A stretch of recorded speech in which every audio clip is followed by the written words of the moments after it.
करने के लिए, या फिर सीक्रेटली किसी रोबोट को चांद पर भेजा गया? अगर इनमें से कुछ नहीं किया गया तो फिर कैसे की गई चांद पर खेती? क्यों और किस बिना पर वैज्ञानिकों ने यह ऐलान कर डाला कि चांद पर खेती मुमकिन है? क्या इसमें नासा के अलावा किसी और ऑर्गेनाइजेशन के वैज्ञानिक भी शामिल हैं? आपके मन में उठते इन सवालों का जवाब आपको अगले कुछ मिनटों में इस वीडियो में मिलने वाला है।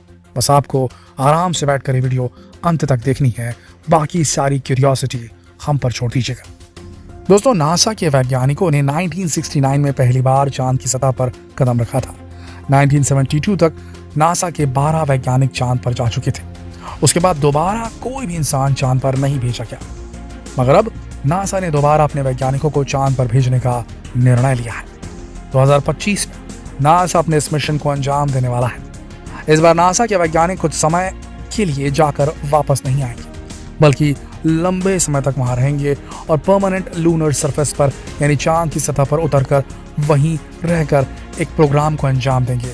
और इस प्रोग्राम का नाम रखा गया है नासाज आर्टेमिस प्रोग्राम। इसे अंजाम देने के लिए सबसे जरूरी है खाना, जो इतनी ज्यादा मात्रा में चांद पर लेकर जाना आसान नहीं है अगर वहां के एस्ट्रोनॉट, मतलब धरती के एस्ट्रोनॉट, चांद पर जाकर लंबा समय गुजारना चाहते हैं। तो खाने के लिए कुछ करना होगा ना।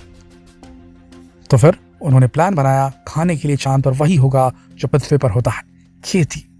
खेती करके खाना उगाया जाएगा। बल्कि वैज्ञानिकों ने चांद पर खेती का इंतजाम तक कर लिया है। दोस्तों, मई 2022 में नासा ने खुद ट्वीट करते हुए पूरी दुनिया में सरगर्मियां फैला दी, हलचल मचा दी कि पहली बार वैज्ञानिकों ने ल्यूनर सॉइल पर, चांद की मिट्टी पर पौधे उगा दिए हैं। यूएफ यानी यूनिवर्सिटी ऑफ फ्लोरिडा और नासा स्पेस साइंस ने मून सैंपल्स के साथ एक्सपेरिमेंट किया और वो सफल रहा। सबसे पहले आपको बता दें कि एक्सपेरिमेंट चांद पर जाकर नहीं किया गया, बल्कि चांद से लाई गई मिट्टी का उपयोग करते हुए धरती पर ही एक्सपेरिमेंट किया गया। नासा लंबे समय से चांद पर जीवन बसाने की कोशिशों में लगा हुआ है। इसके लिए आज से 50 साल पहले नासा ने अपने वैज्ञानिकों को अपोलो मिशन के चलते चांद पर भेजा था। 1969 से 1972 तक नासा ने 12 लोगों को चांद पर भेजा था। तब इस अपोलो प्रोग्राम के दौरान चांद से लगभग 382 किलो मिट्टी पृथ्वी पर लाई गई थी। ये सुनने में बहुत ज़्यादा है, मगर वैज्ञानिकों के लिए बहुत कम, क्योंकि ये बहुत ही दुर्लभ है। इस 382 किलो मिट्टी में rock soil, sea soil, surface soil, core samples और कुल 4-5 तरह की सॉइल शामिल थी। इसे ही ल्यूनर सॉइल कहा जाता है। वैज्ञानिक इसे ल्यूनर रिगोलिथ कहते हैं। अब तक कभी भी पौधे उगाने का एक्सपेरिमेंट इस मिट्टी पर नहीं किया गया था। यूनिवर्सिटी ऑफ फ्लोरिडा ने नासा से थोड़ी सी मिट्टी एक्सपेरिमेंट के लिए मांगी। यूनिवर्सिटी ऑफ फ्लोरिडा के वैज्ञानिकों ने पिछले 11 सालों में 3 बार नासा से चांद से लाई गई मिट्टी के लिए रिक्वेस्ट की। या तो अपोलो प्रोग्राम्स के सभी मिशन के दौरान लाई गई मिट्टी थोड़ी थोड़ी मात्रा में उन्हें दे दें, ये उन्होंने कहा यूनिवर्सिटी वालों ने, या फिर कुछ मिशन के दौरान लाई गई मिट्टी थोड़ी सी मात्रा में दे दें। फिर तीसरी बार में 2021 में नासा ने 12 ग्राम मिट्टी यूनिवर्सिटी ऑफ फ्लोरिडा के वैज्ञानिकों को दी थी, जो अपोलो 11, 12 और 17 के दौरान लाई गई थी। फिर 11 महीने तक इस मिट्टी पर रिसर्च और एक्सपेरिमेंट चलते रहे। रिसर्चर्स और साइंटिस्ट ने छोटी छोटी ट्यूब्स में पौधे उगाने की कोशिश की और सफल भी रहे।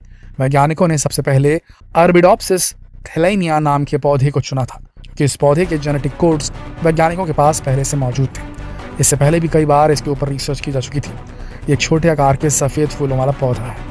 इसे इसकी न्यूट्रिएंट कंडीशंस की वजह से भी चुना गया था। इसके बीजों को टाइनी पॉट्स में लगाया गया और समय समय पर इसमें न्यूट्रिएंट सोल्यूशन भी डाले गए। बीज बोने के बाद उन्हें वेंटिलेटेड टेरियम बॉक्स में ग्रोथ लाइट्स के अंदर रखा गया।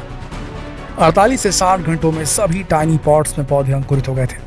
हर पॉट में अलग तरह की मिट्टी या 2 तरह की मिट्टी का मिक्सचर इस्तेमाल किया गया था। इसमें से टेरेस्ट्रियल वॉल्केनिक सॉइल से सबसे अच्छे परिणाम प्राप्त किए गए। इसमें प्लांट्स जल्दी भी अंकुरित हुए और पौधे की पत्तियां भी बाकी सभी से बड़ी और हेल्दी थी। यानी अलग अलग इलाके की मिट्टी ने अलग अलग तरह से रेस्पॉन्ड किया। इसका कारण बताया गया कि हर इलाके में सूरज का पड़ना, सूरज की किरणों का पड़ना, वहाँ की मिट्टी की प्रकृति और वहाँ के हवा का अलग अलग मात्रा में प्रभाव था, जिससे मिट्टी की उर्वरक शक्ति, उपजाऊ शक्ति पर भी प्रभाव पड़ता है। दोस्तों, ये पौधे यहाँ पृथ्वी की मिट्टी में लगने वाले पौधों से बेहतर तो नहीं थे, मगर वैज्ञानिकों के लिए ये बहुत बड़ी बात है कि चांद की मिट्टी पर पौधे उगाए जा सकते हैं। इन पौधों में काले और लाल रंग का डिस्कलरेशन भी देखने को मिला, जो पौधों में इल हेल्थ और मेटाबॉलिक स्ट्रेस की तरफ इशारा करता है। साथ ही अपोलो 11 की मिट्टी के पौधे सबसे धीमी रफ्तार से उगे, वो सबसे खराब भी थे। इसके बाद अपोलो 12 के पौधे और फिर अपोलो 17 वाले मिट्टी के पौधे सबसे बेहतर थे, जिससे ये भी कंक्लूड किया गया कि चांद की मिट्टी जितनी पुरानी होगी पौधे उतने ही अच्छे होंगे। साथ ही जितना ज़्यादा इस मिट्टी को कॉस्मिक एनर्जी और सोलर विंड में एक्सपोज किया जाएगा उतने ही बेहतर परिणाम होंगे। दोस्तों, इन पौधों को यही नहीं छोड़ा गया, इनकी ग्रोथ को लगातार नोटिस किया गया।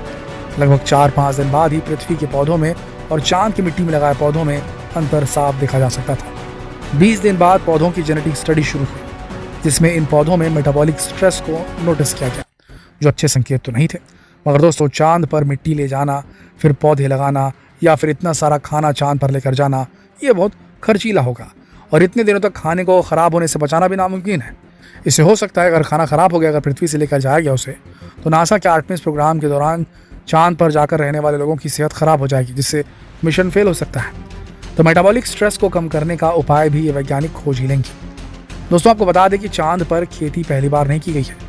इससे पहले भी जनवरी 2019 में चीन का चांग E4 अंतरिक्षयान अपने साथ कपास के बीज लेकर चंद्रमा की सतह पर उतरा था। चीन के राष्ट्रीय अंतरिक्ष प्रशासन ने बताया कि उनका यह मिशन सफल रहा था। दोस्तों, चीन का तो पता नहीं, लेकिन नासा ने तो चांद पर बोरिया बिस्तरा बांधकर वहां बसने का प्रोग्राम बना लिया है।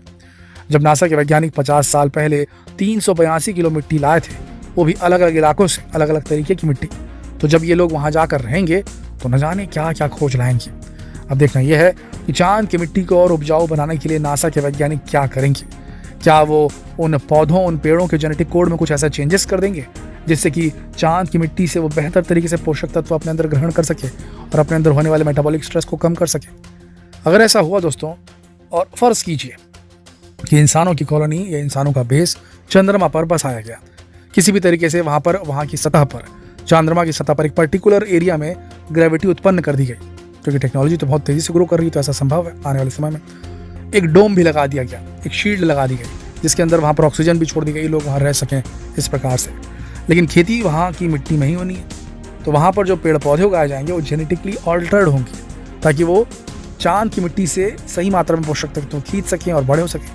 अब इन पेड़ पौधों को खाने वाले जो लोग वहाँ रहेंगे, क्या उनके अंदर इन जेनेटिक चीज़ों का प्रभाव नहीं पड़ेगा? क्या उनके शरीर में जो ग्रोथ होगी या उनके जो शरीर में जो पोषक तत्व अंदर जाएंगे, क्या वो अलग तरीके से बिहेव नहीं करेंगे? मतलब ऐसे फल और सब्जियों और पत्तियों को खाने से, क्योंकि चांद की मिट्टी पर उगाई गई हैं, क्या असर पड़ेगा ह्यूमन शरीर पर? ये बहुत बड़ा रिसर्च का विषय है। हो सकता है कि ऐसा करने से किसी प्रकार की बीमारी डेवलप हो जाए, और ये भी हो सकता है कि कुछ अननोन प्रकार के एलिमेंट्स मौजूद हों चंद्रमा की मिट्टी में, जिसे खाने के बाद, जिन्हें कंज्यूम करने के बाद जो वहाँ के लोग जो वहाँ जा रहेंगे, एस्ट्रोनॉट, उनके अंदर सुपर शक्तियाँ आ जाए, ये वो मानवों से बेहतर स्पीशीज बन के उभरने लगे। क्या लगता है आपको, कब होगा ऐसा और क्या होगा इसका?